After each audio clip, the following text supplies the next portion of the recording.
मौलाना मुहम्मद सल्लल्लाहु अलैहि वसल्लम या रसूलुल्लाह सल्लल्लाहु अलैहि वसल्लम।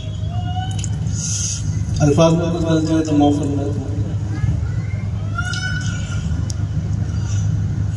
या इलाही दुआ है ये मेरी, या इलाही दुआ है ये मेरी, इश्क़े अहमद में यूं मौत आए, इश्क़े अहमद में यूं मौत आए, जान दे दो नबी के कदमों में, जान दे दो नबी के कदमों में, और वही मुझको दफनाया जाए, और वही मुझको दफनाया जाए, या इलाही दुआ है मेरी। से सुना तुम्हें हाथ फैलाए दर पर खड़े, दे दो सदका हसन और हुसैन का, दे दो सदका हसन और हुसैन का, हाथ फैलाए दर पर खड़े, दे दो सदका हसन और हुसैन का, दे दो सदका हसन और हुसैन का, आज हम सब की बिगड़ी बना दो, आज हम सब की बिगड़ी बना दो, तुमने लाखों मुक़द्दर सवारे, तुमने लाखों मुक़द्दर सवारे, या इलाही दुआ है ये मेरी। अज़मते मुस्तफ़ा क्या बयां,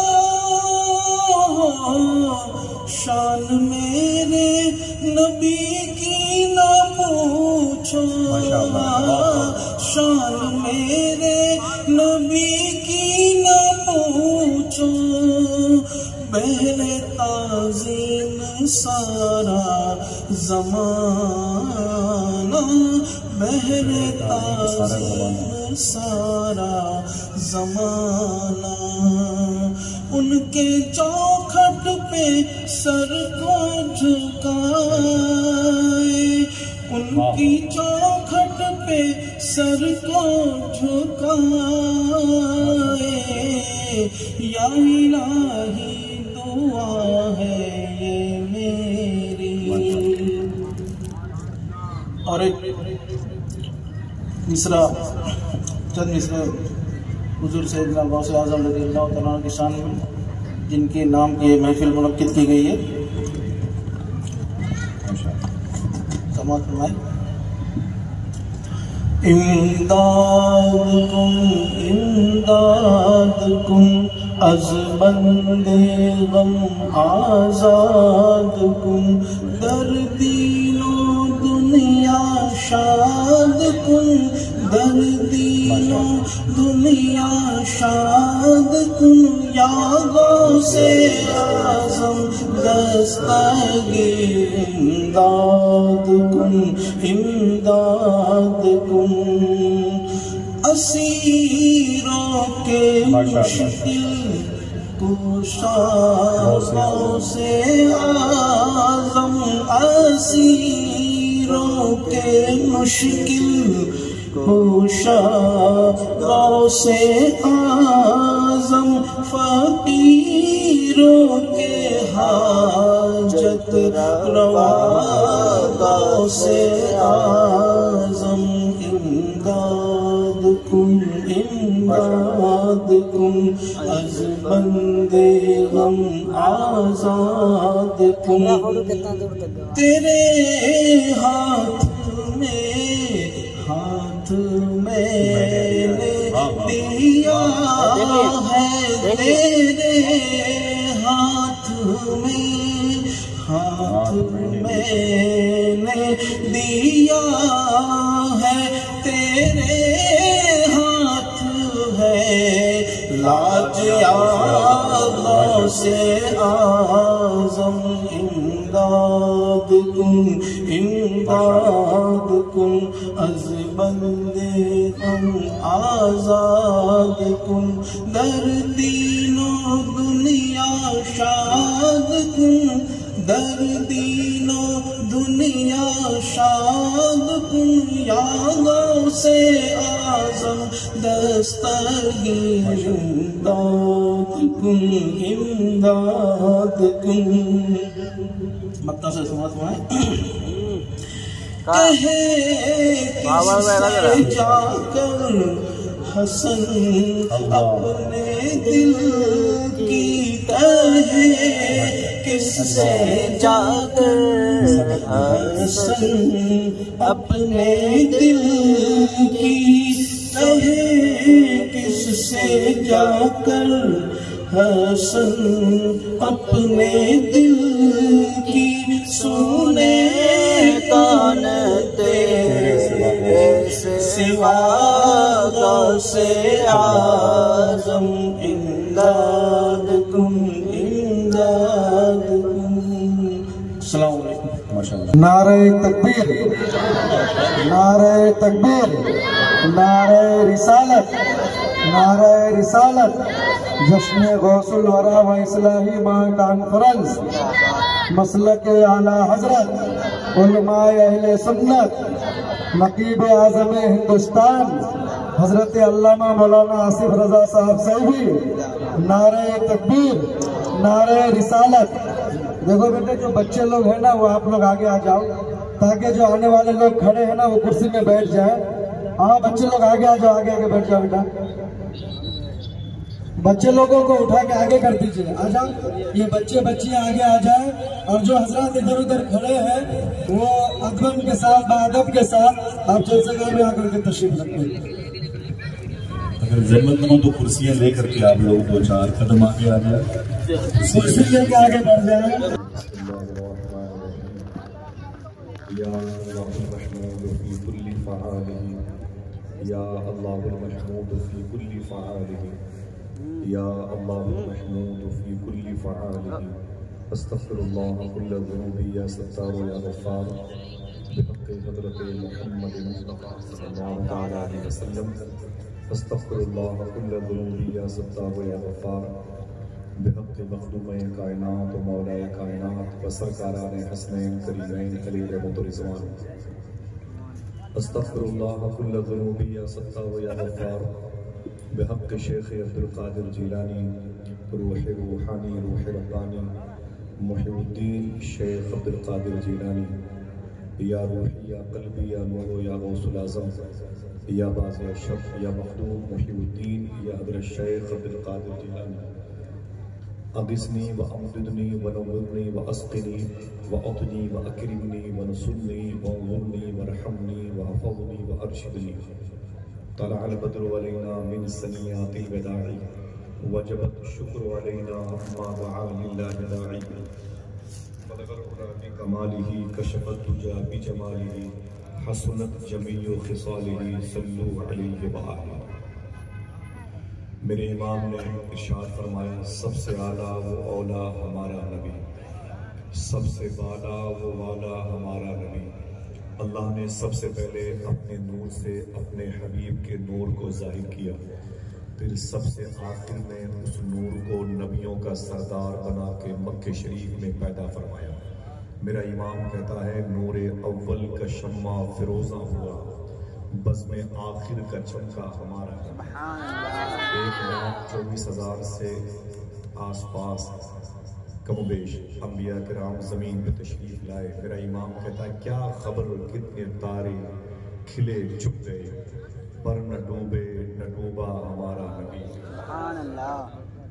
बड़े बड़े अंबिया किराम बड़ी बड़ी ज़मीनों पर आए। कहीं की तहजीब बहुत अच्छी थी, कहीं की सकाफत मशहूर, कहीं आइसलैंड बर्फीली फ़िज़ा, कहीं लोग अच्छे, कहीं का हुस्न अच्छा, कहीं तालीमी ज़मीन थी, कहीं खुशहाली थी। लेकिन मेरे आका सल्लल्लाहु अलैहि वसल्लम जिस शहर में तशरीफ़ लाए वो पत्थरों का शहर है।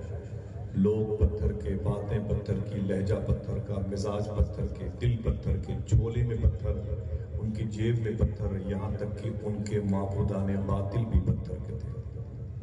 मेरा इमाम कहता है लेकिन सब चमक वाले उजलों में चमका किया, अंधे शीशों में चमका हमारा।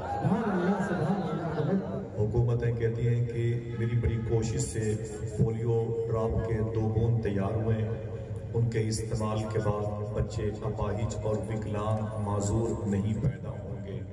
उनके इस्तेमाल के बाद भी बच्चे अपाहिज पैदा होते हैं। ये हुकूमत की पूरी कोशिश के बाद वो 2 बूंद हैं जिनके इस्तेमाल के बाद भी हमारे घर आंगन के बच्चे खुशियों से दूर रहते हैं। एक हुजूर के पसीने के 2 कतरे हैं जिनके कमाल को देखना हो तो यूं देखें, अल्लाह ने उन दोनों कतरों से जन्नत में 2 नहरें बना रखी हैं। एक को कौसर कहा जाता है, एक को सलसबील कहा जाता है। मेरा इमाम कहता है जिसकी 2 बूंद हैं कौसर और सलसबील, है वो रहमत का दरिया हमारा नबी। वो मुंबई के जबान में आबुन का नबी है, वो रहमत का दरिया, ऊंची बोले है वो रहमत का दरिया। हुकूमतें कहती हैं कि अपनी गाड़ियों पर मेरी निशानियां, अपने घरों के दरवाजों पर मेरे नाम के झंडे लगाओ ताकि गुजरने वालों को पता चले आपका ताल्लुक किस पार्टी से है। हम तुम्हें माला माल कर देंगे, हम तुम्हें सड़कों की ठेकेदारी की जिम्मेदारी दे देंगे। फाजिल बरेलवी सरकार फरमाते हैं ये तुम्हें क्या देंगे, ये खुद मेरे नबी से उधार मांगते हैं। 100 साल पहले की जबान में इसे खिल्ली उड़ाना कहते हैं। मेरा इमाम कहता है कौन देता है देने को मुंह चाहिए, देने वाला है सच्चा हमारा नबी। जिसका जिसका नबी हो जोर से बोले देने वाला है सच्चा हमारा नबी। जब लोग कंपेयरिंग करते हैं तो कहते हैं फला डॉक्टर की औकात क्या है, तो एक का मजाक, एक की इंसल्टी होती है, एक का गिराव पड़ता है। फला एडवोकेट की औकात क्या है, तो एक एडवोकेट को बढ़ा दिया, एक को गिरा दिया। मेरे इमाम ने जब नबियों के सरदार से कंपेयरिंग, तकाबुल, मवाजना किया, किसी नबी की शान में जर्रा बराबर नुक्स देखने को न मिला। मेरा इमाम कहता है सारे ऊंचों में ऊंचा समझिए जिसे, है उस ऊंचे से ऊंचा। हुजूर की क्वालिटीज, हुजूर की सिफतें, हुजूर की खूबियां मेरे इमाम ने इस नात पाक में बयान फरमाई है। ठीक है, उलमा किराम में खुसूस खलीफे हुजूर सरकार अशरफुल उलमा, मुझे इस उलाहे से बड़ी मोहब्बत है जो अल्लामा नियाजुल कादरी या दीगर उलमा के सर पर है। मुझे इस खास किस्म की ये गुलाह जो है अपनी तरफ खींचती है, बड़ी जाजिम है। अल्लाह इसके फैज़ान से हमारे कल्ब को रोशन फरमाए। फैज़ान हुजूर अशरफुल उलमा के साए में हम सबको और हम सब की नस्लों को रखे, आमीन कहते हैं। जो गुफ्तगू हुई, जाहिर से बात है रस्मी तौर पर तो मैं भी कह सकता हूँ कि अब उस गुफ्तगू के बाद गुफ्तगू की ज़रूरत नहीं है, लेकिन जब इस गुफ्तगू पर आप अमल करेंगे तो ये बात आपकी भी ज़बान से निकलेगी। हकीकत में ज़िंदगी गुजारने का जो ठब है वो यही है, हम भी तालीम याफ्ता हों, हमारा मुआशरा भी तालीम याफ्ता हो, हम भी मुसलमान हों और हमारे घर के दरो दीवार भी मुसलमान हों। समझ रहे हैं? अल्लाह तआला इस गुफ्तगू के साए में रखे, हम सबको इस गुफ्तगू की राह का मुसाफिर बनाए, आमीन कहते हैं। मेरे इमाम ने इस नात में हुजूर की खूबियां बयान की, हुजूर के अंदर ये खूबी पाई जाती है। जब मक्ते तक पहुंचे मेरे इमाम तो कहते हैं कि मैं तो गुनहगार हूँ, ये उनकी इंकिसारी है, ये उनकी तुराबी सिफत है। कहते हैं मैं तो गुनहगार हूँ और हुजूर मेरे किस काम के, तो खुद तसल्ली देते हैं गमज़दों को रजा मुज़्दा दीजिए की है। जहाँ हुजूर के अंदर इतनी क्वालिटी पाई जाती है वही एक क्वालिटी ये भी है कि बेकसों का सहारा हमारा, इसे कोई न सीने से लगाए उसे आमीना का लाल अपने सीने से लगाए। अल्हम्दुलिल्लाह में बहुत सारे अशार पढ़े गए। अब ये निज़ामत में मैं सोचता हूँ जब लोग मेरे बारे में कुछ कहते हैं तो मुझे बड़ी तकलीफ होती है। तो मैं ये सोचता हूँ कि जो मैंने 30 साल तक लोगों के बारे में कहा होगा उन्हें कितनी तकलीफ होगी। ठीक है, ये सारी बातें अल्लामा और डॉक्टर वगैरह सब ईमान और खात्मे के बारे में है ना। सबसे बड़ी जो इज्जत के दावेदार करने वाली शख्सियतें हैं मिंबर नूर पर तशरीफ फरमा है और आप ज़मीन पर बैठे हैं, लेकिन इस ज़मीन पर बैठने को ज़मीन पर ना कहा जाए। सूफिया कहते हैं कि 100-200 साल के बाद जब इधर से कोई दरवेश अल्लाह का वली गुजरेगा तो इस ज़मीन की तरफ देख करके वो ठहर जाएगा और अपने खुदमा से, अपने खादिम से कहेगा, ठहर जरा इस जमीन की तरफ देख, इस जमीन की बेदारी बता रही है, यहाँ की रूहानियत बता रही है, जरूर इस जमीन पर कभी हुजूर पर दरूद पढ़ा गया। ये दरूद खिजरी के बरकत है। आप आए नहीं, आपको हुजूर ने बुलाया है, क्योंकि ये कैंपस, ये लॉज, ये सब क़िदत के बाद हुजूर के नाम है। समझ रहे हैं? जितने लोग आए हैं अल्लाह ताला सबके बाजुओं की मछलियों के एतकाद को सलामत रखे। और आज मैं बहुत दिन से मजलिसों में झाड़ू लगाता हूँ, मेरे लिए कुछ नया नहीं है, लेकिन थोड़ी सी नसरी बातें करने की पड़ गई आदत। वो मैं अपने उलमा की जूतियाँ अपने सर पे रखे। आसिफ भाई और इजहार भाई थे जिन्होंने मोहतरम आरिफ साहब और अल्लामा नियाजुल कादरी की इदारत में होने वाली महफिल का मुझे हिस्सा बनाया है। वक्त ज़्यादा नहीं होता इसलिए मैं बहुत कम सफ़र करता हूँ, लेकिन अगर आप बैठे रहे तो थोड़ी देर में थोड़ी सी बातें सैयदना शेख की सुनने को मिल सकती है इंशाअल्लाह। मैं तेजी से सलाम करूँ, फिर दरूद पढ़ते हैं मिल करके, उसके बाद बात करते हैं इंशाअल्लाह। अस्सलामु अलैकुम व रहमतुल्लाहि व बरकातुहू। आइए दुरूद शरीफ के हवाले से पहले एक हदीस शरीफ समाप्त करें, फिर एक कलंदर का कौल सुनिएगा, फिर एक सूफी की बात सुनिएगा, फिर दरूद पढ़िएगा इंशाअल्लाह। आक़ा करीम सल्लल्लाहु अलैहि वसल्लम इरशाद फरमाते हैं, मैदान महशर में मैं अपनी उम्मत के लोगों का नाम लेके बुलाऊंगा, उसमें आप भी शामिल हैं इंशाअल्लाह। कहते इंशाअल्लाह। हुजूर का जुमला रिवर्स करता हूँ। हुजूर फरमाते हैं मैदान महशर में मैं अपनी उम्मत का, आप लोगों का इंशाअल्लाह नाम लेके उन्हें बुलाऊंगा इंशाअल्लाह। जिसका दिल कहे वो सुभान अल्लाह कहे। हालांकि दिल तो सुभान अल्लाह कहने के लिए उकसाता है, लोग नफ्स की वजह से नहीं कह पाते। ठीक है, सुनिएगा और से। हुजूर फरमाते जब मैं अपनी उम्मत का नाम लेके उन्हें बुलाऊंगा तो मेरी उम्मत मुझसे कहेगी, आका आप मेरा नाम जानते हैं? हुजूर आप मेरा नाम जानते हैं?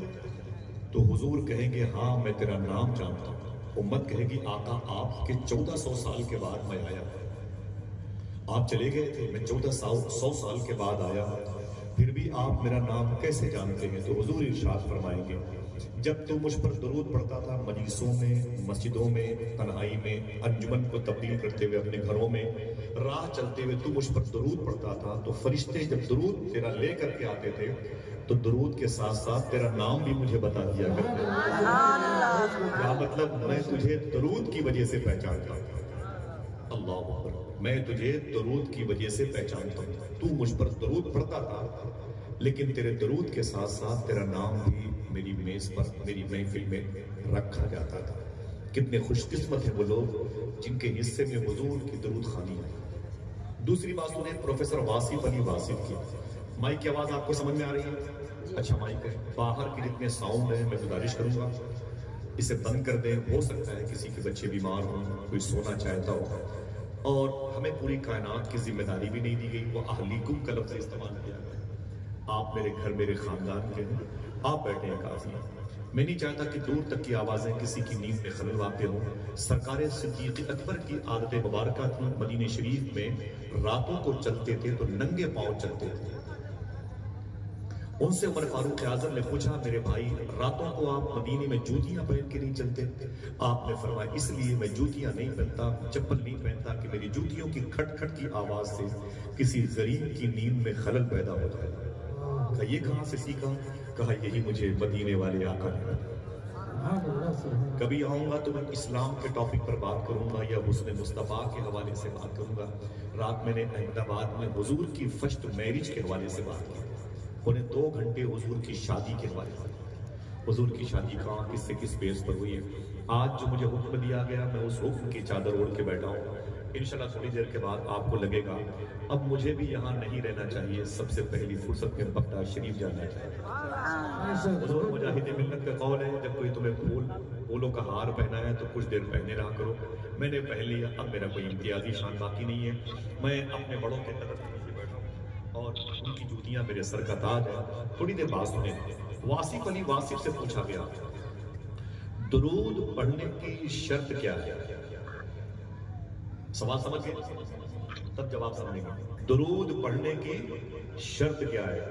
तो वासिफ अली वासिफ फरमाते मैं जुमला बोल के चुप हो जाऊंगा, देखूंगा कितने चेहरे फहम समझदार बैठे।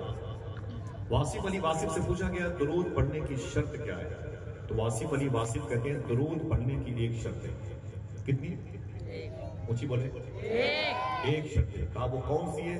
कहा दुरूद पढ़ने वाला और जिस पर दुरूद पढ़ा जाए दोनों का जमाना एक होना चाहिए। समझ गए? सलाम पढ़ लिया जाए। ये बात ही बहुत बड़ी बात है। कहते हैं दुरूद पढ़ने वाला यानी आप लोग, जिस पर दुरूद पढ़ा जाए मदीने वाला। फरमाते हैं दुरूद पढ़ने वाला और जिस पर दुरूद पढ़ा जाए दोनों का जमाना एक होना चाहिए। क्या मतलब? हमें सलाम करना चाहिए किससे? आपकी स्कूटी से, आपकी दीवारों से, आपके दरवाजों से, पेड़ पौधों से नहीं। जब तक कोई जवाब देने वाला ना होगा हम सलाम किससे करेंगे? वासिफ अली वासिफ कहते हैं ऐसे ही दुरूद पढ़ने वाला और जिस पर दुरूद पढ़ा जाए दोनों का जमाना एक होना चाहिए, तब दुरूद पढ़ना चाहिए। उसने कहा बाबा इसका मतलब हम दुरूद ना पढ़ें? कहा क्यों? कहा इसलिए कि हम तो हुजूर के जमाने में नहीं। तो वासिफ अली वासिफ ने कहा तुमने सच कहा, तुम हुजूर के जमाने में नहीं थे, लेकिन ये भी हकीकत है हुजूर तो तेरे जमाने में है। हुजूर तो तेरे जमाने में, जिसका अकीदा है जरा जोर से बोले, आपके होने की खबर हुजूर को है कि नहीं? जोश में नहीं, ऊंची बोलिएगा। आपके होने की खबर हुजूर को है कि नहीं? सूफी सुल्तान ये फरमाते हैं जो कहता है हुजूर ये नहीं जानते, हुजूर ये नहीं जानते, हुजूर ये नहीं जानते, उसके कानों में चुपके से कह दो तेरे इस ना जानने को भी हुजूर जानते। समझ रहे आप क्या कहा? हुजूर है, हुजूर है। कहा सबूत क्या है कि हुजूर है? वासिफ अली वासिफ फरमाते हैं 28-30 साल पहले प्रोसुल के दरवेश मुफक्किर गुजरे, वो कहते हैं कि हुजूर है। बोले सबूत क्या है? बोले चांद चमकता है, इसका मतलब कोई है जिसकी वजह से चमकता है। सुभान अल्लाह। सूरज वक्त पर निकलता है, टाइमिंग फिक्स, इसका मतलब अल्लाह के हुक्म से है, वो निकलता है, लेकिन कोई है जो इसके निकलने का बेस सबब रीजन बना हुआ है। बगैर किसी पिलर के अल्लाह ने आसमान को रोक रखा है, इसका मतलब कोई है जिसकी वजह से रोक रखा है। तो पता चलेगा कि हुजूर कायनात की जान है और मेरे इमाम के कौल के मुताबिक जान है तो जहान, वरना हट जाए अगर रसूले खुदा दरमियान से, लाखों बलाएं टूट पड़े आसमान। दो बातें दुरूद के हवाले से। तीसरी बात सुने जो सूफी सुल्तान मियां शाह साहब की, इसे सोने के कलम से लिखिएगा। मैं जल्दी आने वाला नहीं कि मेरी गुफ्तगू सुन के आप फैसला करें कि अभी इनको बुलाना चाहिए या इनसे माइक ले लेना चाहिए। मैं बड़ा कुत्तों से बदतर इंसान हूँ भाई, ऐसी ही खाना बदोश इंसान घूमता रहता हूँ, भूल जाता हूँ कब घर से निकला कब घर जाना है। समझिए, यही बातें काफी है। मेरी आपकी जो दोस्ती है, मुलाकात है, वो आखिरत के लिए। दुआ करो हम सब की आखिरत को अल्लाह ताला महफूज फरमाए, ईमान और अक़ीदे के। सूफी सुल्तान में से पूछा गया दुरूद पढ़ने का तरीका क्या है? क्या सवाल है? मुझे बोले दुरूद पढ़ने का तरीका क्या है? आप फरमाते हैं वही तरीका है जो नमाज पढ़ने का, वही तरीका है जो नमाज पढ़ने का। पूछा क्या हुजूर नमाज पढ़ने का तरीका क्या है? तो सूफी साहब फरमाते हैं कि सैयदुल कौनैन सल्लल्लाहु अलैहि वसल्लम ने इरशाद फरमाया ऐसे नमाज पढ़ो या तुम खुदा को देख रहे हो या खुदा तुम्हें देख रहा है। फिर फरमाते हैं सूफी साहब ऐसे ही दुरूद है, ऐसे ही दुरूद पढ़ो या तुम नबी को देख रहे हो या नबी तुम्हें देख रहा है। ये तुम्हें हुजूरी के आदाब सिखाता है, हाजिर बाश बनाता है। तुम्हारे शहर से मदीने का जो डिस्टेंस है उसे इस किस्म के अंदाज पढ़ने के तरीके ये इस डिस्टेंस को खत्म कर देते हैं। आप हो करके भी अपने शहर में होते नहीं हैं और आमिना के लाल के शहर में होते। फिर क्या होता है, ऐसे दुरूद पढ़ने वाले इनाम पा जाते हैं। बड़ी दुनिया है भाई। दुनिया के 242 मुल्क है या 226 मुल्क है। इसमें कितने टापू जजीरे शामिल हैं। एमेज़न के जंगल की सरहदें बटी हुई है। पता नहीं कितने मुल्क हैं, कितने छोटे छोटे टापू पर रहने वाले आदिवासी कबीले के लोग हैं। सुने, दरूद कोई कहीं से पढ़े उसको उसका बेनिफिट मिलता है। जैसे एक शख्स है, कपड़े का कारोबार करने वाला, कपड़े का गट्ठर अपने सर पे रख के जाता था। उसकी एक आदत थी, जब वो घर से निकलता तो हुजूर पर दरूद पढ़ते थे। जब उससे कोई पूछता भाई क्या बेचते हो, तो पहले वो दरूद पढ़ता था, फिर कपड़े की कीमत बताता था। मोहब्बत से कहते हैं सुभान अल्लाह। जब उससे कोई पूछता कि भाई ये इसकी कीमत ये बनती है, क्या इतने बनेगी, तो पहले दरूद पढ़ता था और फिर वो उसको बेचता था। वापस होता कपड़ों को तय करने के बाद तो दरूद पढ़ता था। सोने से पहले मदीने वाले आका सल्लल्लाहु अलैहि वसल्लम पर दरूद पढ़ता था। उठने के बाद बावजू होकर हुजूर की बारगाह में दरूद खानी करता था। वो गरीब था, अकीदा और किस्मत बड़ी बुलंद पाई थी। वो कहता है कि एक दिन मैं अपने छप्पर में सो रहा था, दरूद पढ़ के सोया तो मेरे ख्वाब में हुजूर तशरीफ लाए। एक मिनट बताएं, हुजूर आ सकते हैं कि नहीं? जिसका अकीदा है जरूर से बोले। कभी बताऊंगा इंशाल्लाह इस मौजू पर। मुझे तकरीर सुनिएगा कि हमें ये नहीं पता कि हुजूर कहाँ है, हुजूर को पता है कि हम कहाँ हैं। आज मुझे बात किसी और मौजू पे थोड़ी सी करनी है। महाराष्ट्र में वक्त की बड़ी पाबंदी होती है, लेकिन दरूद की बात सुन लें। वो कहता है कि मैं जब दरूद पढ़ के सोया तो मेरे ख्वाब में हुजूर तशरीफ लाए। अब तक बगैर देखे हुजूर पर दरूद पढ़ता था, अब जब देखा तो बर्दाश्त कैसे, अब तो देख करके हुजूर पर दरूद पढ़ लिया। हुजूर की आंखें देखी, हुजूर के लब देखे, हुजूर के रुखसार देखे, हुजूर का ज़क़न मुबारक देखा। सुभान अल्लाह, ऐसी आंखें कभी नहीं देखी थी, ऐसे लब कभी नहीं देखे थे, ऐसे रुखसार कभी नहीं देखे थे। देखते भी कैसे, बनाने वाले ने दूसरा मोहम्मद बनाया। तेरा हुस्न मेरी निगाह में बखुदा खुदा की किताब है। तेरी बंदगी तो अलग रही, तुझे देखना भी सवाब। सुभान अल्लाह। अल्लाह ने अपने हबीब को बड़ा हसीन और जमील बनाया। सुभान अल्लाह। वो कहता है हुजूर को देखा तो दरूद पढ़ने लगा। अब आपका दिल कहे तो बोलिएगा। फिर वो कहता है आका करीम सल्लल्लाहु अलैहि वसल्लम ने अपने दोनों हाथ मुबारक आगे बढ़ा करके मेरे बाजुओं को पकड़ा और पकड़ करके अपनी तरफ खींचते हुए एक जुमला इरशाद फरमाया। देखना कितने लोग हैं जो सुभान अल्लाह कह के अपनी नेकियों की ज़मील को बावज़न कर सकते हैं। वो कहता है हुजूर ने मेरे दोनों बाजुओं को पकड़ा और अपनी तरफ खींचते हुए इरशाद फरमाया, ऐ मेरे आशिक, तू जिन होठों से मुझ पर दरूद पढ़ता है, मैं उन होठों को चूमना चाहता हूं। अल्लाह, हमने कह दिया, आपने सुभान अल्लाह कह दिया। ना तो आपका काम हुआ ना मेरा काम। आप इसकी तह में जाएं, हुजूर की मुशफ़िकाना ज़हनियत नूर देखें, हुजूर की करम नवाजी देखें, हुजूर की समातों की पहुंच देखिए। आप समझ रहे हैं? वो कहता ना ना ना ना हुजूर, मेरे होंठ बड़े गंदे, आपके होंठ नूरी हैं, काफूरी हैं। जिब्रील को जगाना हुआ तो अपने होंठ से आपके तलवे को मसा। आप इन होंठों को मेरे होंठों से लगाएंगे? अगर वो इस दौर में होता तो यही कहता।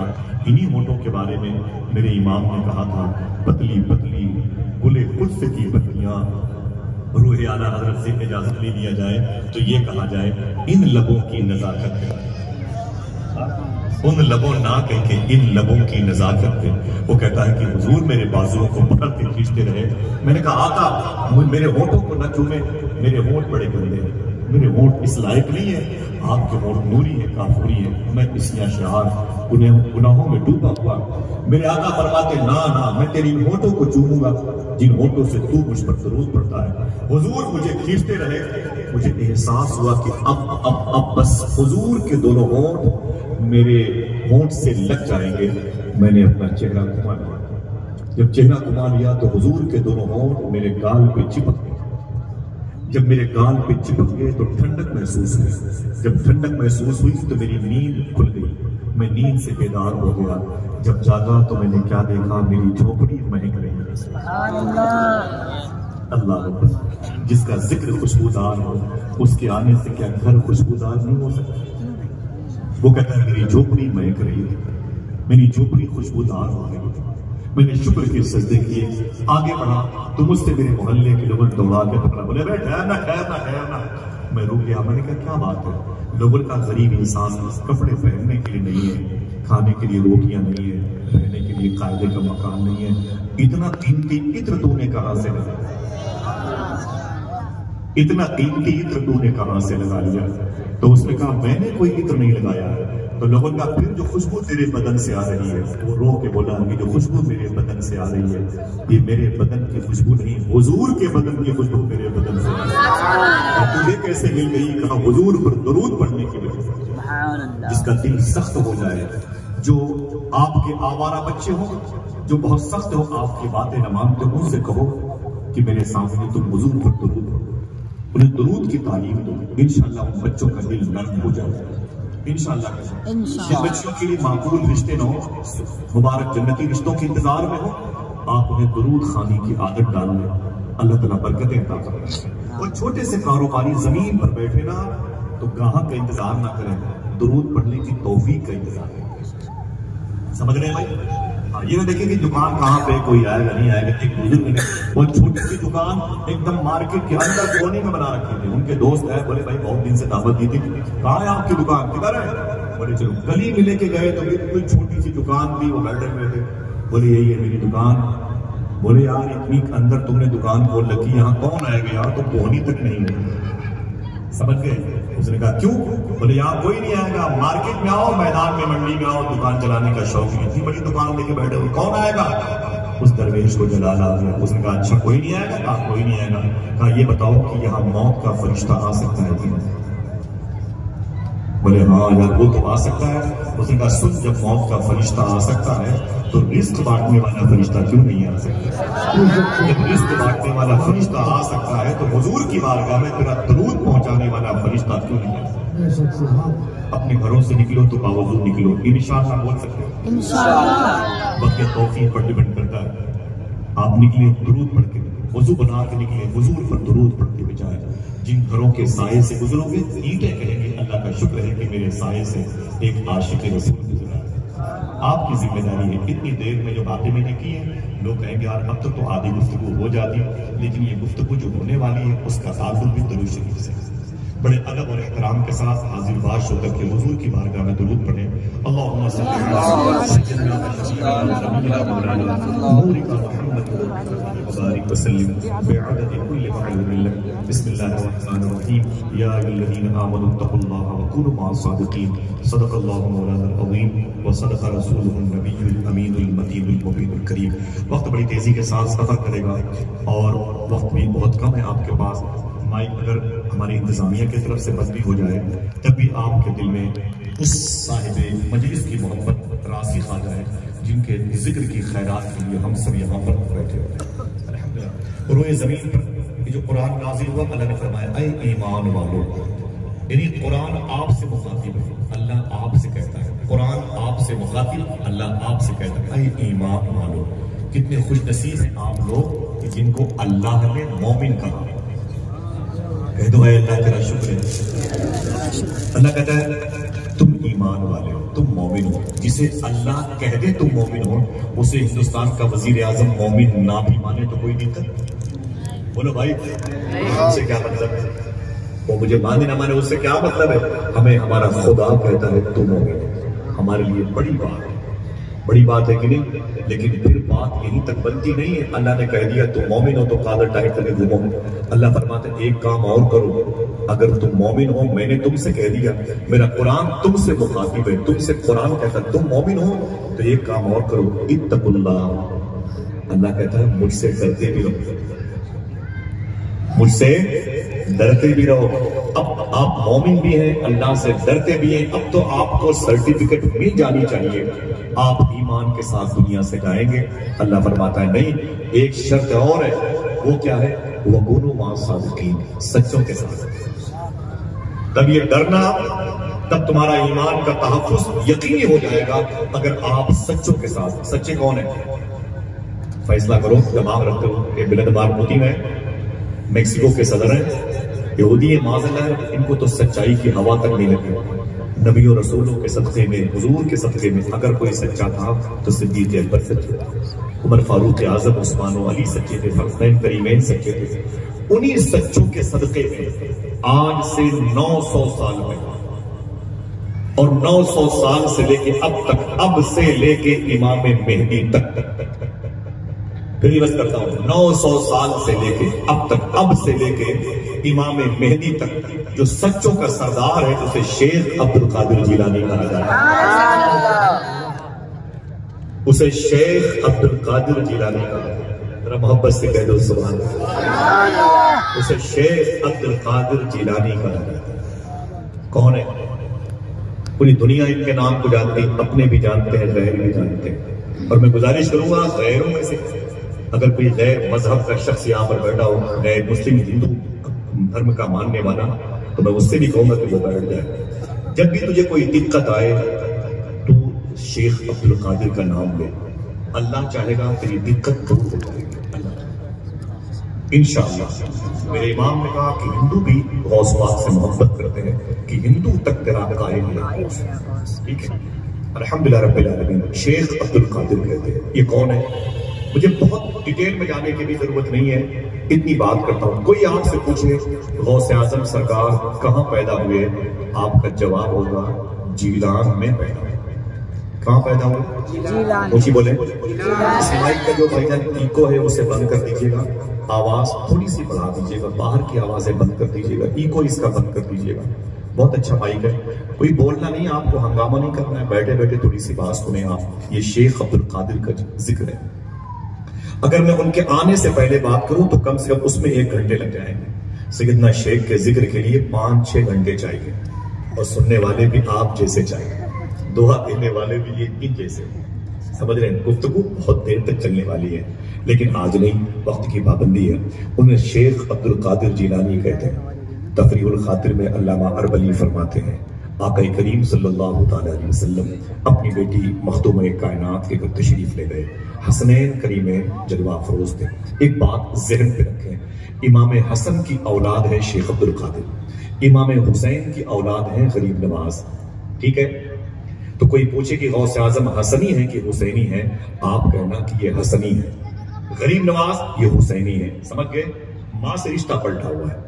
सरकार गरीब नवाज की माँ उम्मुल वरा ये हसनी है, सैयदना शेख हुजूर गौस पाक की अम्मी फातिमा उम्मुल खैर ये हुसैनी है। बाप से अलग है, माँ से अलग है। ठीक है, नजीबुत तरफैन इसीलिए कहा जाता है। हुजूर इमाम हसन के बेटे के बेटे के बेटे हैं सरकार गौस पाक, गरीब नवाज इमाम हुसैन के बेटे के बेटे के बेटे हैं। आका करीम तफरीहुल खातिर किताब आज की नहीं है, कल की नहीं है, परसों की नहीं है, हुजूर मुफ्ती आजम के दौर की नहीं है। आप किताब उठाए, कुछ जिम्मेदारियां आपकी बनती है ना भाई। तालीफ किसने की, मौलिफ कौन, राइटर कौन है, वो कब का है, किताब कब लिखी, कब छपी, कुछ जिम्मेदारियां आपकी है ना, कि पूरी कायनात की जिम्मेदारियां इन्हीं के हैं। सारे हवाले दीजिए। उस किताब में लिखा, आका करीम तशरीफ ले गए अपनी बेटी मखदूम कायनात के घर। तशरीफ ले गए तो इमाम हसन हुसैन थे। हुजूर ने हसन को हटा के, हुसैन को हटा के इमाम हसन से मोहब्बत की, ज्यादा प्यार किया, होठों को चूमा, पेशानी को बोसा दिया, आंखों को बोसा दिया, जुल्फों को चूमा। मखदूम कायनात इरशाद फरमाती हैं, अबू क्या बात है, आज हुसैन को हटा के हसन से मोहब्बत कर रहे हैं? तो मेरे आका फरमाते, मैं हसन की पेशानी पे एक नूर देख रहा हूं, जब ये नूर जमीन पर आएगा तो मेरी उम्मत को उससे बड़ा फायदा होगा। सूफिया उसी नूर को नूर अब्दुल कादिर जिलानी कहते हैं। उसी नूर को नूर अब्दुल कादिर जिलानी कहते हैं। सरकार गौसे आजम रज़ी अल्लाह तआला अन्हु की जो अम्मी जान है मखदूमा फातिमा उम्मुल खैर, आपके नाना है शेख अब्दुल्ला सुमई। ऐसा कौन शख्स है जो नहीं जानता? आपके अब्बू का नाम है शेख मूसा चंगी दोस्त, आपकी बुब्बू का नाम है मखदूमा आयशा जिलानी। एक रवायत के मुताबिक आपके सगे भांजे शेख जमालुद्दीन जानेमन जन्नती रहमतुल्लाह अलैह, जिनको सरकारे मदारे पाक की खिदमत और सोहबत का शरफ हासिल हुआ। वल्लाहु। ठीक है, अभी बात आगे की है। सरकार गौसे आजम रज़ी अल्लाह तआला के अब्बू, बड़ी मशहूर बात है कि जीलान में आप जा रहे थे, शादी नहीं हुई थी, और एक नहर से, नदी से बहता हुआ सेब खा लिया था। ठीक, फिर वो सेब जिस बाग का था उनके मालिक थे शेख सोमई, उन्होंने पेनाल्टी लगाई, आपने मुझसे बगैर पूछे हुए मेरी बाग का सेब नहर से बहता हुआ जा रहा था, क्यों खा लिया? 12 साल मेरे पेड़ को सींचो तब तुम्हें छोड़ूंगा। गौस पाक के अब्बू ने 12 साल तक पेनाल्टी दी, शेख सोमई के सेब के बागों की खिदमत की। उसके बाद फिर वो शादी वगैरह की शर्तें चैप्टर क्लोज। मैंने पूछा सूफी सुल्तान मियां से, मैंने कहा हुजूर गौसे आजम के अब्बू ने बहता हुआ सेब खाया था। अल्लाह का शुक्र है मैंने उस नहर में वजू किया है, उस नदी में वजू किया है जिसके बहते हुए पानी से गौस पाक के अब्बू ने वो सेब खाया। सुभान अल्लाह। कई मरतबे गया जीलान में, तो मैंने पूछा सूफी साहब को, देखें अगर मैंने पूछा सूफी साहब से, हुजूर गौस पाक के अब्बू ने एक बहता हुआ सेब खाया था। कितना? एक बहता हुआ सेब।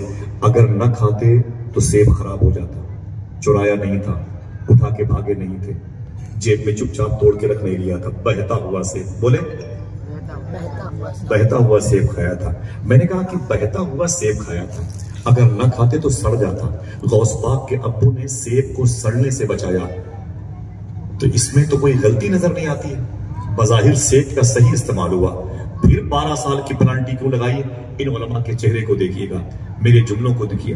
फरमाते हैं सूफी साहब किबला, इसलिए शेख मूसा जंगी दोस्त वापस पलटे थे। सेब खाने के बाद गौस पाक के अब्बू जानते थे, अगर मैंने खाने पीने में एहतियात न किया तो मेरे घर में वलियों का सरदार शेख अब्दुल कादिर जिलानी कैसे पैदा हो। समझ गया? सरकार गौसे आजम की अम्मी मखदूमा फातिमा उम्मुल खैर की शादी हुई। आपके अब्बू शेख मूसा जंगी दोस्त 25 से 30, 35, 40, 45, 55, 50, 55, 59, 59 साल हो गई, अभी घर में कोई बेटा नहीं पैदा हुआ। जब आपकी अम्मी की उम्र तकरीबन 60 साल की हुई, तब उनके घर में पहली बहार बन के शेख अब्दुल कादिर जिलानी पैदा। मोहब्बत से कह दो सुभान अल्लाह। ये फारस का बेल्ट है, फारस का इसलिए अजमी कहलाता है। इराक अरबियों का बेल्ट है, इसलिए हुजूर ने फरमाया ना कि तुम इन अरबियों के सामने तकलीफ करो। जहां पैदा हुए वो फारस की जमीन का बेल्ट, इसलिए वो अजमी, वो अरब में नहीं आता। हुजूर सैयदना शेख फरमाते हैं कि मैं अब मेरी माँ की उम्र 60 साल की हुई तब मैं पैदा हुआ। 60 साल की उम्र में 4 साल के थे गौस पाक घर के दहलीज पर बैठे हुए थे। एक फकीर गुजरा, उसने कहा अस्सलामु अलैकुम शेख अब्दुल कादिर। गौसे आज़म फरमाते हैं वालेकुम अस्सलाम व रहमतुल्लाह, वालेकुम अस्सलाम व रहमतुल्लाह। फकीर ठहर गया, उसने कहा शेख अब्दुल कादिर, मैंने आपसे 1 मरतबे सलाम किया है और आपने 2 मरतबे जवाब दिया है। गौसे आज़म फरमाते उसकी वजह यह है कि तुम 5 साल पहले भी इधर से गुजरे थे, उस वक्त भी तुमने सलाम किया था। उस वक्त मैं अपनी माँ के पेट में था, तेरे सलाम को मेरी माँ ने नहीं सुना, लेकिन मैं अपनी माँ के पेट में होते हुए तेरे सलाम को सुन रहा था। मैंने सोचा जवाब दूंगा तो मेरी माँ डर जाएगी, मैंने खामोशी अख्तियार की। आज 2 मरतबे जवाब देके पिछला हिसाब चुका दिया। ये शेख अब्दुल कादिर, अगर आप इनकी मोहब्बतों में रच बस करके बैठेंगे तो आपकी कल्ब को अल्लाह ठंडक पहुंचाएगा। समझ रहे? ये शेख अब्दुल कादिर जिलानी है। सरकार गौसे आजम की बचपन की बहुत सारी करामतें मेरे ज़हनों पे, जो जिलान रिश्ते इलाके की हैं, आपके घर से है, सूरज में गुम हो जाने के वगैरह वगैरह बहुत सारी बातें। 18 साल के हुए शेख अब्दुल कादिर, कितने? ऊंची बोले। 18 साल के हुए। आपकी माँ की उम्र 78, 78 साल की हुई, अपनी माँ के पास है। बोले ऐ मेरी अम्मी जान, मैं तालीम हासिल करना चाहता हूं, मैं तालीम हासिल करना चाहता हूं। बोले कहां? बोले इसी ईरान के करीब में एक मुल्क है जिसे इराक कहते हैं। इराक की राजधानी है बगदाद शरीफ। बगदाद शरीफ में ये शारे सिराज, सोकुल कफा, बाबुल शेख और इस वक्त वो जो बाबे हलब का बेल्ट है। बोले इसी के दरमियान में एक मोहल्ला है जिसे बाबुल इज्जत कहा जाता है। बाबुल इज्जत में एक इदारा है जिसे जामिया निजामिया कहा जाता है, जिसके फाउंडर हैं शेख अबू सईद मखजूमी। मैं उस इदारे में तालीम हासिल करना चाहता हूं। आपकी माँ ने कहा मेरे बेटे, तो मेरी पहली बहार है, मेरी उम्र 60 साल की हुई तब तो पैदा हुआ, लेकिन ऐ मेरे बेटे जा, तू मेरी खिदमत के लिए नहीं पैदा हुआ, तू तो अपने दादा के दीन की खिदमत के लिए पैदा। सरकार गौसे आजम के रुखसत होने का वक्त आया। लेकिन एक बात और सुन लें आप, इसी बड़ी मशहूर बात है, इन उलमा को अज़बर है, आपको भी याद है, लेकिन फिर से मैं रिवर्स करना चाहता हूँ।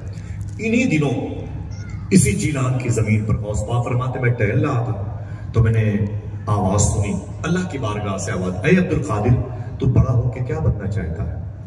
आशिक बनना चाहता है कि महबूब बनना चाहता है? आधे घंटे के लिए गुफ्तगू होगी तब भी आप बैठे रहिएगा, 20 मिनट होगी तब भी बैठिएगा। हमारी कमेटी के लोगों का जो काम था वो हो गया, और इस वक्त जो भी काम बाकी है अल्लाह पूरा कर देगा इंशाअल्लाह। मस्जिदों मदरसे की तामीरी हैसियत देगा। इन उलमा का इतनी बड़ी तादाद में आ जाना, इनके पैरों का धूल पी लिया जाए और आप सबका बैठ जाना, ये बड़ी बात है। हुजूर गौस पाक ने एक बुजुर्ग को बशारत में फरमाया था, आपके लिए खुशखबरी है, अगर मेरा नाम कोई इशा की नमाज के बाद लेता है तो उससे कह दो कि मैं तेरा नाम मगरिब की नमाज के बाद ले चुका होता। आप आए नहीं है, भेजे गए, बुलाए गए हैं, मेरा मोहब्बत से कह दो सुभान अल्लाह। शेख की महफिल है, सुभान अल्लाह कह दे। हम लोग अजीब बात है भाई, कहते हैं वो जिसने चाय पिलाया उसका एहसान याद है, बेटियों की शादी कराई उसका एहसान याद है, और जिसने हमें जमीन की खरीदारी में सपोर्ट किया उसका एहसान याद है। हम अपने बुजुर्गों का एहसान क्यों भूल जाए, जिन्होंने हमें जहन्नम से निकाला और जन्नत में। और गरीब नवाज के एहसान क्यों भूल जाए। इसमें वलियों की दास्तान, ये दिक्कत कहाँ से पैदा हो गई। ये तो हमारे मोहसिनीन है, लोगों के बच्चे खड़े पे पढ़ते थे सारे जहां से अच्छा हिंदोस्त का हमारा जनगण मन अधिनायक जय, हमारे बच्चे पढ़ते हैं या नबी सलाम अलैहि। इस पर दिक्कत की बात है, मोहब्बतें हैं। आप पहले गौर तो करो किसी बात पर, इसमें तो लड़ाई झगड़े कोई मैटर नहीं है। बस गौर करो कि आपको जिसने दीन दिया है उसका एहसान कितना है। हदीये तशक्कुर के तौर पर तो वहां जाना ही चाहिए ना। समझ रहे, सरकार गौस आज़म फरमाते आवाज आई मेरे अब्दुल कादिर, बड़ा होके तो क्या बनेगा, आशिक बनेगा कि महबूब बनेगा। जुमला याद रखिएगा, अलग अलग डिपार्ट है, आशिक बनेगा कि महबूब बनेगा। गौस पाक फरमाते मैं मुझ पर लर्जा तारी हुआ, मैं अपनी माँ के दुपट्टे में आके रोकने लगा। मैंने कहा अम्मी जान आवाज आ रही है, तू बड़ा होके क्या बनेगा। बोले आवाज क्या आई है।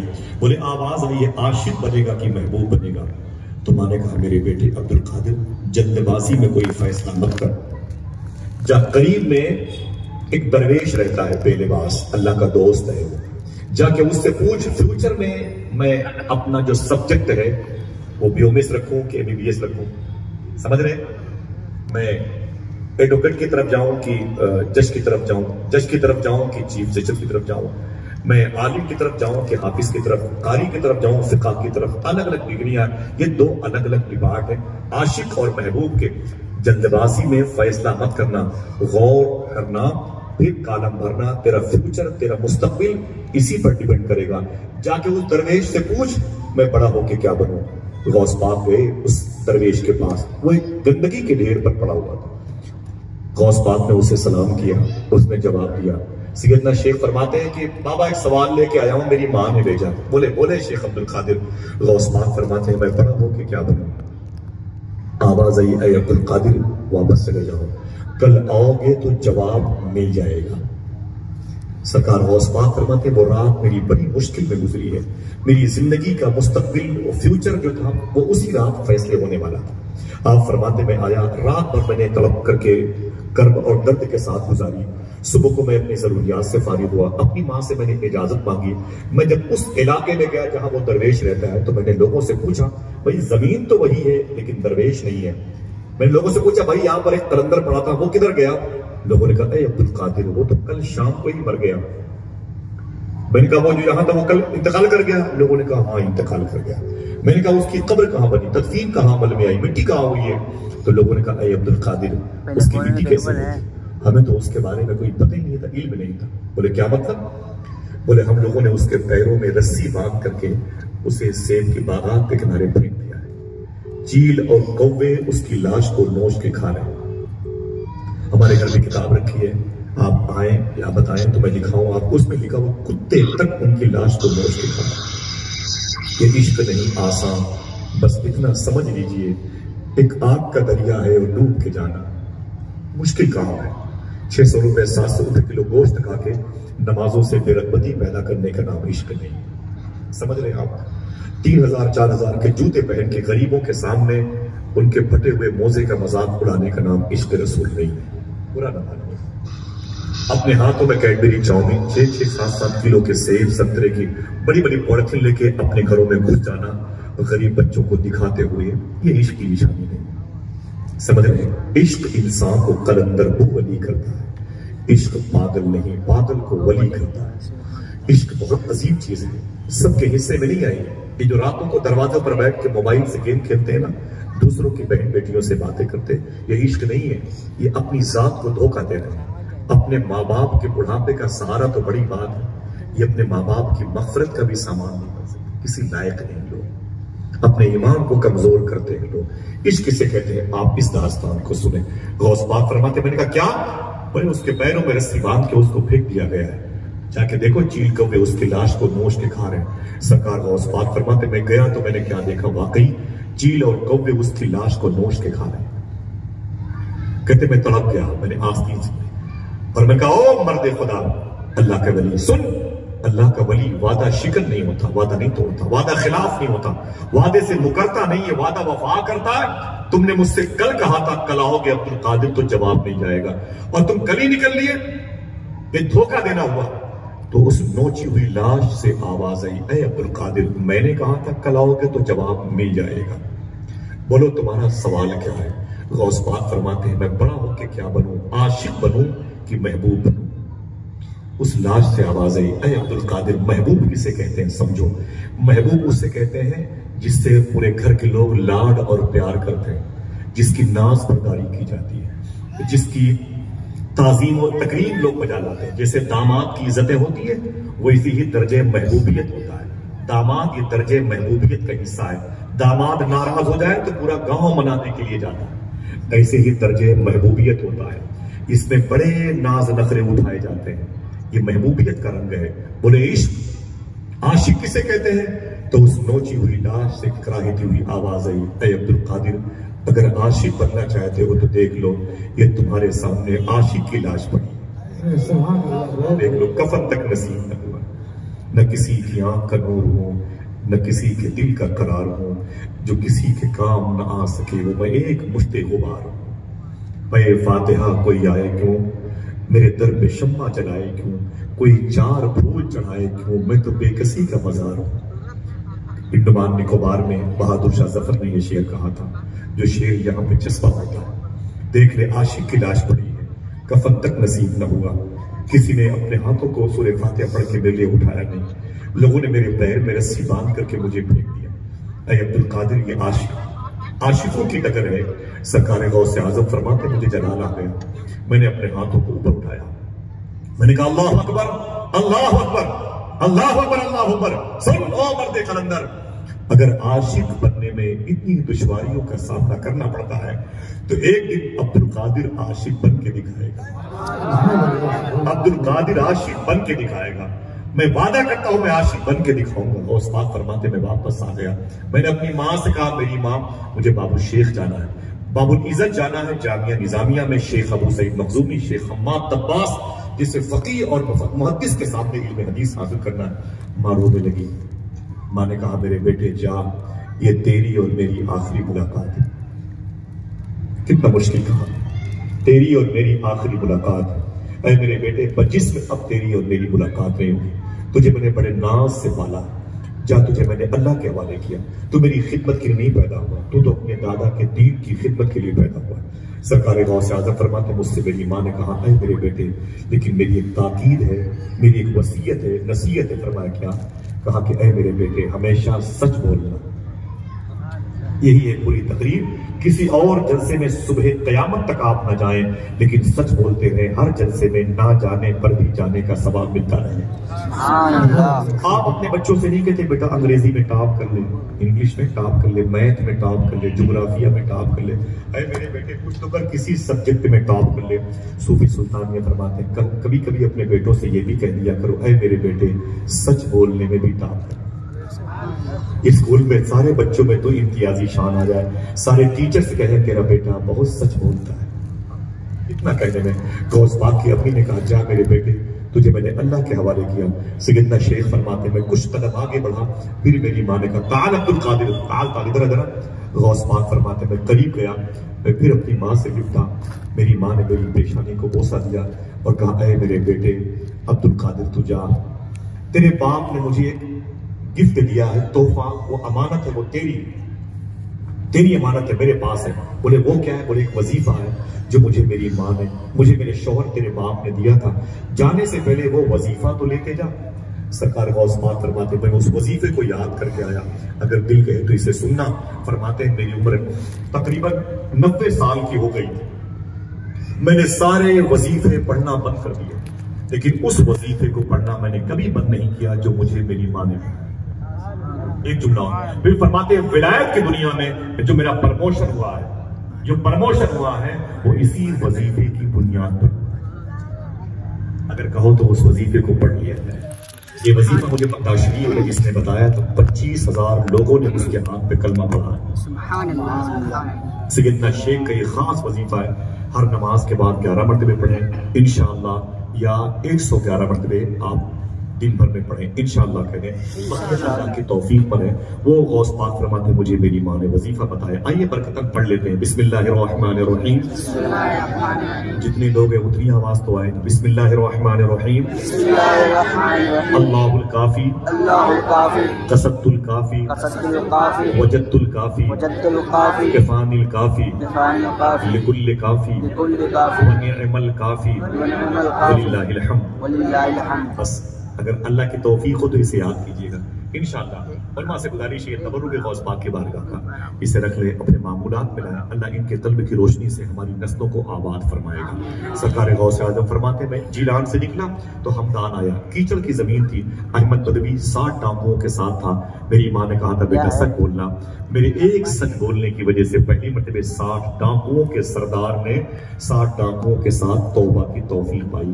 मैं हमदान के रास्ते से ईरान और इराक के बॉर्डर पर आया। सफर करते हुए मैं सीधे बगदाद में आया। बगदाद शरीफ में कहीं नहीं गया मैं, ना आजमैन गया, आजमिया गया, ना काजमैन गया, ना शुरीजिया गया, ना करख गया। मैं सीधे बाबुल इज़्ज़त आया। जब आया ना उस वक्त उस इदारे में शेख हम्माद अब्बास तकरीर फरमा रहे। सुनिए गौर से, फरमाते मैं वो तकरीर कर रहे थे, मैं पीछे जाके बैठ गया। जब पीछे जाके बैठे से इतना शेख ना आपने फरमाया सुनो ऐ मेरे बच्चों, एक लड़का अभी नया नया एंट्री कर रहा है, इसका हाथ पकड़ के इसे बाहर कर दो। आगे बढ़े, गौस पाक को उठाया और बाहर कर दिया।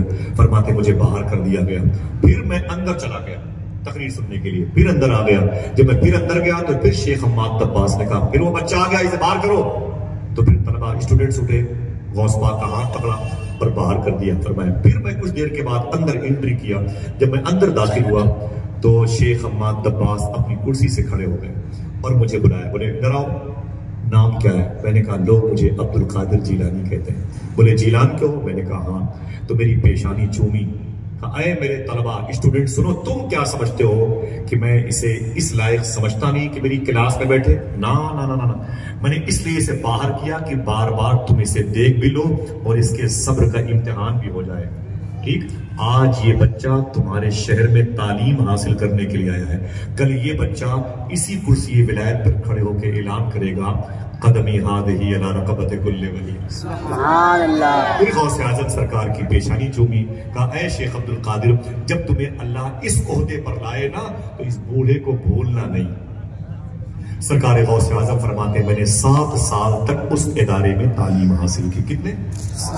ऊंची बोले। 18 साल की उम्र में आए थे, 7 साल आपने तालीम हासिल की। उम्र कितनी हुई? 25 बोले। 25 कम से कम 25 लोग तो बोले 25 साल हुए। अब जब 25 साल हुए तो क्या वादा किया था बचपन में? उस दरवेश की लाश के सामने अब्दुल कादिर आशिक बन के दिखाएगा। गौसे आज़म फरमाते मैं आप थ्योरी तो हासिल कर चुका था किताबी इल्म में, अब मुझे प्रैक्टिकल तौर पर दरस्तुल इल्म हत्ता सिरत कुतबा, वो जो मैं इल्म हासिल करते करते कुतुब बना उसको अपने ऊपर लागू किया। मैंने इल्म हासिल करके किसी को पढ़ाया नहीं, इल्म सीख करके सिखाया नहीं, उस इल्म को अपने ऊपर लागू किया। समझ रहे? फरमाते हैं गौसे आज़म कि मैं बगदाद शरीफ से निकला, 40 किलोमीटर के फासले पर मदाइन एक जंगल है, जिस जंगल के करीब में उस सहाबी रसूल की मज़ार शरीफ है जिनका नाम सुन के आप सुभान अल्लाह कह सकते हैं। ये वही सहाबी रसूल है जिनके बारे में हुजूर ने इरशाद फरमाया दुनिया के लोग जन्नत को ढूंढते हैं, जन्नत मेरे सलमान फारसी को ढूंढते हैं। सुभान अल्लाह। उनके बगल में वो सहाबी लेटे हैं जो हुजूर के 1.25 लाख सहाबा में सबसे प्राइवेट सहाबी है, जिनको राज़दार मुस्तफा हुज़ैफा यमानी का। उनके बगल में वो लेटे हैं जिनको इमाम जाफर सादिक का भाई, इमाम बाकिर का बेटा, इमाम ज़ैनुल आबिदीन का पोता, इमाम हुसैन का परपोता, सरकार इमाम मूसा काज़िम के अबू, सरकार इमाम ताहिर के नाम से दुनिया जानती है। सुभान अल्लाह के बारे में ले लिया। ठीक, उनके बगल में वो सहाबी लेटे हैं जो मदीने शरीफ में पुरानी मछली की मार्केट, 100 साल कदीम पुरानी मछली की मार्केट में जनाबे जाबिर बिन अब्दुल्ला के बेटे जनाबे अब्दुल्ला बिन जाबिर के नाम से है। ये 4 मज़ारात मुबारक इसी मदायन के जंगल में सलमान बाग में है।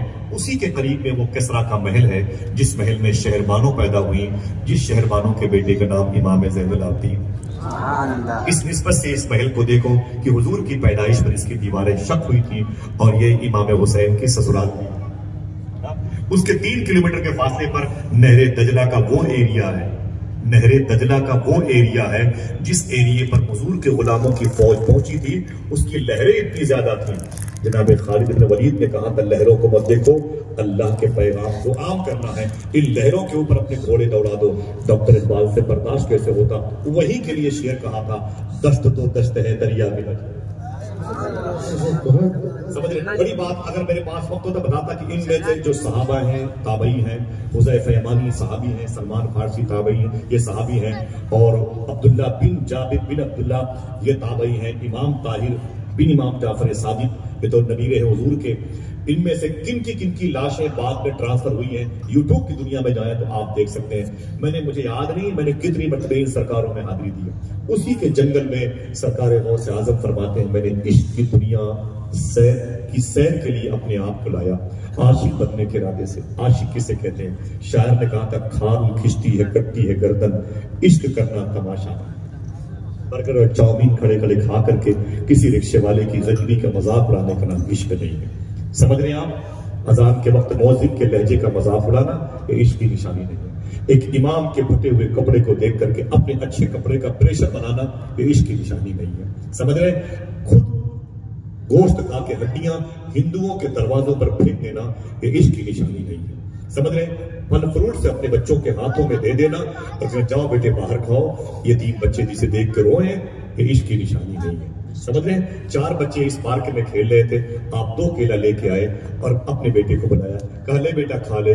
4 बच्चे उसका मुंह तक रहे थे और उन बच्चों के, गरीब बच्चों के सामने तुम्हारा बेटा खेले। ये इश्क की निशानी नहीं। सरकार गौसे आजम रज़ी अल्लाह, कभी इस मौजू पर बात करूंगा, इस्लाम वो सीखे जो गरीब नवाज लेके आए। समझ रहे हैं आप? टॉपिक ही नहीं, टॉपिक तो सैयदना शेख है। सरकार गौसे आजम फरमाते मैं मदायन के जंगल में आ गया, मेरा ये काम था इल्लल्लाहु इल्लल्लाह। क्या? इल्लल्लाहु इल्लल्लाह इल्लल्लाहु इल्लल्लाह। इल्म फरमाते गौसे आजम, मैं जब अल्लाह के नाम के नारे लगाता था ना, मेरे चारों तरफ शेर चीते आके बैठ जाते थे, वो भी मेरी आवाज में आवाज मिला के इल्लल्लाह कहा। इश्क किसे कहते हैं? आप फरमाते मेरे पास खाने की कोई चीज नहीं थी, कोई चीज नहीं थी। आप मुंबई जाते हैं फिर भी आपके साथ टिफिन होता है, और नहीं होता तो पेंट्री गार्ड ट्रेनों में होता है, होटल है, रेस्टोरेंट है, ढाबे, आप सब इंतजाम लेके। लेकिन हुजूर गौस पाक फरमाते मेरे लिए कुछ नहीं होता, पूरे साल मुझे पानी भी पीने की इजाजत नहीं। सरकार गौसे आजम फरमाते एक चावल का दाना भी मुझे पूरे साल नहीं मिलता था, एक चावल का दाना भी नहीं मिलता, पूरे साल में भूखा रहता था। इश्क की मंजिल। आज शादी हाल में चले जाइए, रोटियां ठंडी होती हैं तो उंगलियां डाल कर जुड़ जाते हैं। एक रोटी का टुकड़ा अगर किसी ने तोड़ लिया होता है, उसको उठा करके टेबल के नीचे फेंक देते हैं, कहते हैं इन्फेक्शन हो जाएगा। और फिर अगर गोश्त वक्त पे ना आया तो सेल्फी लेके बोलते हैं साले के पास, जब खिलाने की ताकत नहीं थी मुझे दावत क्यों दी। ऐसा हमारे यहाँ होता है। हम भूल गए हुजूर की आइन, हुजूर का आर्टिकल, हुजूर का कानून। एक हुजूर का एम्बेसडर, विदेश मंत्री, सफीर इटली गया था, जिसे पहले रोम कहते थे। गया ना, इटली का बादशाह बना, बोले कि ये कहाँ के? बोले अरब के मुसलमान। बोले खाना खिलाओ। जब हुजूर का गुलाम खाना खा चुका ना, दस्तरखान लपेटा जा रहा था, एक रोटी का टुकड़ा जमीन पर गिर पड़ा। मकराना का पत्थर वहां नहीं लगता था, जमीन कच्ची हुआ करती थी, उस पर लोग जूते चप्पल पहन के चलते थे। रोटी का टुकड़ा इतना बड़ा वहां पर पड़ा था। वो विदेश मंत्री हुजूर के भेजे हुए थे, सफीर थे, सहाबी रसूल थे। जब रोटी का टुकड़ा जमीन पर देखा, उसे उठा करके चूम करके